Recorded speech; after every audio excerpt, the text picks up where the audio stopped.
Hello friends, ओम श्री गणेशाय नमः। आप सभी का स्वागत है आपके अपने यूट्यूब चैनल पर। फ्रेंड्स, आज हम आपको इस वीडियो में बताने जा रहे हैं वट सावित्री व्रत की पौराणिक व्रत कथा और महत्व के बारे में।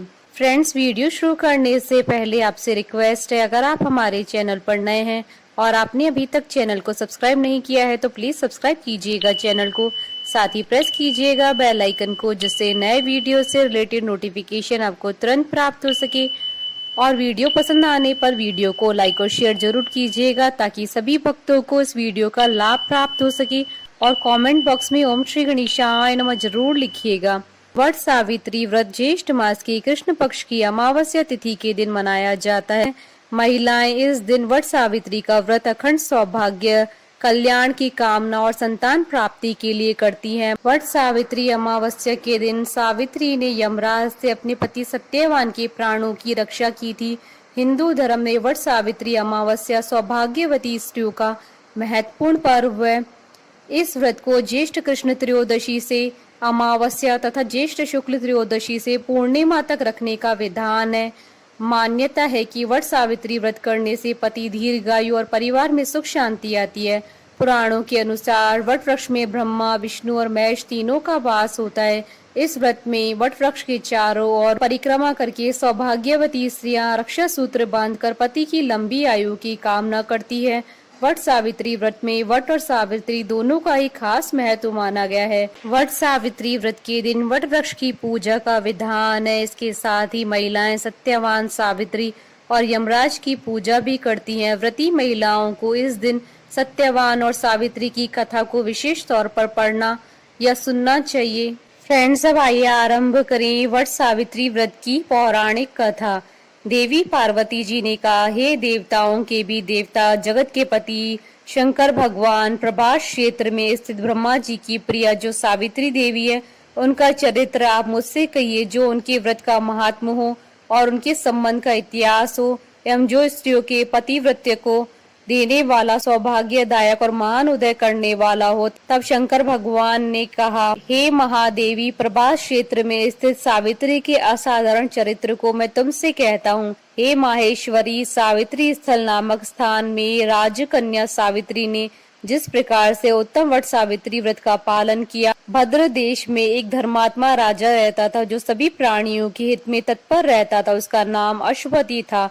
धर्मात्मा, क्षमाशील, सत्यवादी होने पर भी राजा संतान रहित था। एक समय वह राजा प्रभास क्षेत्र में यात्रा करते हुए पहुंचा और सावित्री स्थल पर आ गया। वहां पर राजा ने अपनी रानी के साथ इस व्रत को किया, जो सावित्री व्रत नाम से प्रसिद्ध सभी प्रकार की कामनाओं को पूर्ण करने वाला है।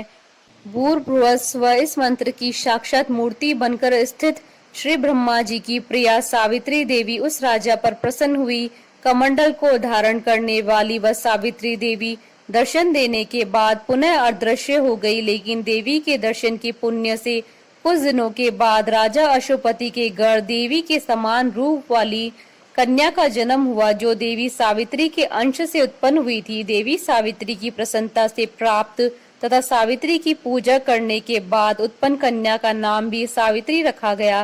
वह राजकन्या देवी लक्ष्मी के समान शोभित होती हुई बड़ी होने लगी और धीरे धीरे सुकोमल अंगों वाली वह कन्या यौवन अवस्था को प्राप्त हुई। नगरवासी उस कन्या को देखकर यही समझते थे कि वह कोई देव कन्या है। कमल के समान विशाल नेत्रों वाली एवं तेज से अग्नि के समान प्रज्वलित होती भी वह सावित्री महर्षि भृगु द्वारा कहे हुए सावित्री व्रत को करने लगी। लक्ष्मी के समान सुशोभित होने वाली वह कन्या एक दिन देवी सावित्री की पूजा के बाद पिता के पास खड़ी हो गई। उस समय पुत्री की युवावस्था को प्राप्त हुई देखकर राजा ने मंत्रियों से सलाह किया। इसके बाद राजा ने सावित्री से कहा, हे पुत्री, तुम्हें योग्य वर को देने का समय आ गया है।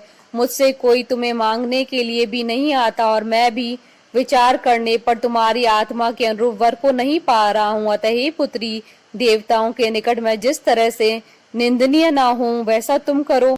मैंने धर्म शास्त्र में पढ़ा और सुना भी है कि यदि पिता के गृह में रहती हुई विवाह के पहले ही जो कन्या रजोधर्म से युक्त हो जाती है, उसके पिता को बड़ा पाप लगता है। इसलिए हे पुत्री, मैं तुमको भेज रहा हूँ कि तुम स्वयं ही अपने योग्य वर ढूंढ लो। वृद्ध मंत्रियों के साथ शीघ्र जाओ और मेरी बात को मानो। इसके बाद आप जैसा कहते हैं वैसा ही होगा। ऐसा कहकर सावित्री घर से निकलकर राज ऋषियों के साथ तपोवन की ओर चल पड़ी और वहां पहुंचकर माननीय वृद्ध जनों को प्रणाम करके सभी तीर्थों और आश्रमों में जाकर पुनः मंत्रियों के साथ सावित्री अपने महल को लौट आई। यहाँ सावित्री ने पिताजी के साथ देवर्षि नारद जी को बैठे देखा। आसन पर बैठे हुए नारद जी को प्रणाम करके मुस्कुराती हुई जिस कार्य के लिए वन में गई थी सारी बातें कहने लगी। सावित्री बोली, हे नारद जी, शाल्व देश में धर्मात्मा दुम्तसेन नाम से विख्यात एक क्षत्रिय राजा हैं जो देव योग से नेत्रहीन हो गए हैं। रुक्मी नामक उनके एक सामंत ने उनसे राजपाट छीन लिया है। वह अपने पुत्र और पत्नी के साथ वन में रह रहे हैं। उनका पुत्र सत्यवादी और धर्मात्मा है। उसे ही मैंने अपने पति के रूप में वरण किया है। नारद जी सावित्री के वचनों को सुनकर बोल पड़े कि हे राजन, सावित्री ने यह बड़ा कष्टप्रद कार्य कर डाला। बाल बुद्धि होने से इसने केवल गुणवान समझकर सत्यवान को वरण कर लिया। सत्यवान मिट्टी के घोड़े बनाता है और घोड़े का चित्र भी बनाता है। इसे उसे चित्राश्व भी कहते हैं। सत्यवान दान और गुण में रंती देव के शिष्य के समान है। ब्राह्मणों की रक्षा करने वाला है और सत्यवादी भी है। राजा यताति के समान उदार, चंद्रमा के समान प्रिय लगने वाला है। रूप में दूसरे अश्विनी कुमार के समान और दुम्तसेन के समान बलवान है। लेकिन उसमें केवल एक दोष है, दूसरा कोई नहीं कि सत्यवान आज से ठीक 1 वर्ष पर शीर्णायु हो जाने से देह त्याग कर देगा। इस प्रकार नारद जी की बात सुनकर राज्य कन्या सावित्री ने राजा से कहा, राजा, लोग किसी से एक बार कोई बात कहते हैं, ब्रह्मवेता एक ही बार कहते हैं और एक ही बार कन्या दी जाती है। ये तीनों कर्म एक ही बार किए जाते हैं, बार बार नहीं। दीर्घायु हो या अल्पायु, गुणवान हो या निर्गुण, वर को एक ही बार वरण कर लिया, अब वह दूसरे वर को वरण नहीं करूंगी। नारद जी ने कहा, हे राजन, यदि आपको उचित लगता है तो अपनी पुत्री सावित्री का कन्यादान शीघ्र कर डालिए। राजा ने शुभ मुहूर्त में विधि विधान पूर्वक सत्यवान के संग सावित्री का विवाह करवा दिया। सावित्री अपने पति को पाकर ऐसे प्रसन्न थी जैसे पुण्यवान पुरुष स्वर्ग को पाकर प्रसन्न होता है। सावित्री उस सत्यवान के साथ आश्रम में रहते हुए नारद जी की कही हुई बात को याद करती रहती थी। उस दिन को गिनती रहती थी जब सत्यवान देह त्याग कर चले जाएंगे। जब सत्यवान के मरण के केवल 3 दिन शेष रहे, तब सावित्री ने निर्हार रहकर व्रत किया और तीसरे दिन सुबह स्नान करके देवता और पितरों का पूजन किया। फिर सास ससुर की चरण वंदना करके वह भी अपने पति के साथ जंगल की ओर चल पड़ी। जंगल में लकड़ी काटते काटते अचानक से सत्यवान के सिर में दर्द होने लगा। सावित्री ने कहा कि आप कुछ देर मेरी गोद में सिर रखकर सो जाइए, फिर हम आश्रम की ओर चलेंगे। जैसे ही सत्यवान सावित्री की गोद में लेटे, वैसे ही सावित्री ने देखा कि वह सांवले पिंगल वर्ण वाले किरीटधारी पीत वस्त्र पहने हुए साक्षात सूर्य के समान उदित हुए पुरुष उनके सामने खड़े हैं। सावित्री ने उन्हें प्रणाम किया और उनसे पूछा कि आप कौन है। इस पर यमराज ने कहा कि मैं प्राणियों के लिए भयंकर और कर्मानुसार उनका उचित दंड देने वाला यम हूँ। सो हे पतिव्रता सावित्री, समीप में पड़े हुए तुम्हारे पति की आयु समाप्त हो गई है, इसे यमदूत पकड़कर नहीं ले जा सकेंगे, इसलिए मैं स्वयं आया हूँ। ऐसा कहकर फांस के लिए हुए यमराज ने सत्यवान के शरीर से अंगुष्ठ मात्र शरीर वाले जीवात्मा को बलपूर्वक निकाल लिया। इसके बाद यमपुरी की ओर चलना शुरू किया। सावित्री भी यम के पीछे पीछे चलने लगी। यमराज ने सावित्री से कहा कि कोई भी जीव बिना आयु समाप्त हुए यम मार्ग से नहीं जा सकता। सावित्री ने यमराज से कहा कि आप जैसे सज्जन पुरुष के साथ मैं चल रही हूँ, मेरे पति आपके साथ हैं, तो मुझे आपके साथ चलने में कोई शर्म और गिलानी नहीं हो रही है। दूसरी बात, स्त्रियों के लिए इस पृथ्वी पर लोक में पति को छोड़कर कोई अन्य स्थान नहीं है, इसलिए मैं आपका अनुगमन कर रही हूँ।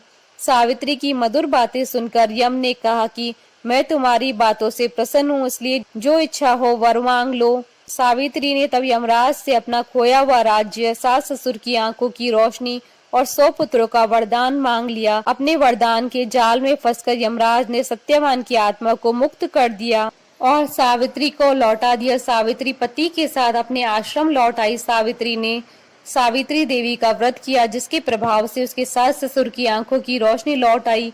इनका राज्य भी मिल गया, 100 पुत्र हुए। इस प्रकार सावित्री सत्यवान चिरकाल तक राज्य सुख भोगते रहे। अतः पतिव्रता सावित्री के अनुरूप ही प्रथम अपने सास ससुर का उचित पूजन करने के साथ ही अन्य विधियों को प्रारंभ करे। वट सावित्री व्रत करने और इस कथा को सुनने से उपासक के वैवाहिक जीवन या जीवन साथी की आयु पर कोई भी संकट नहीं आता है और उसे अखंड सौभाग्य की प्राप्ति होती है। कथा अधूरी हो तो पूरी करना और पूरी हो तो मान रखना। बोलिए सावित्री माता की जय। हमारे साथ इस वीडियो में अंत तक बने रहने के लिए आपका धन्यवाद। ओम श्री गणेशाय नमः।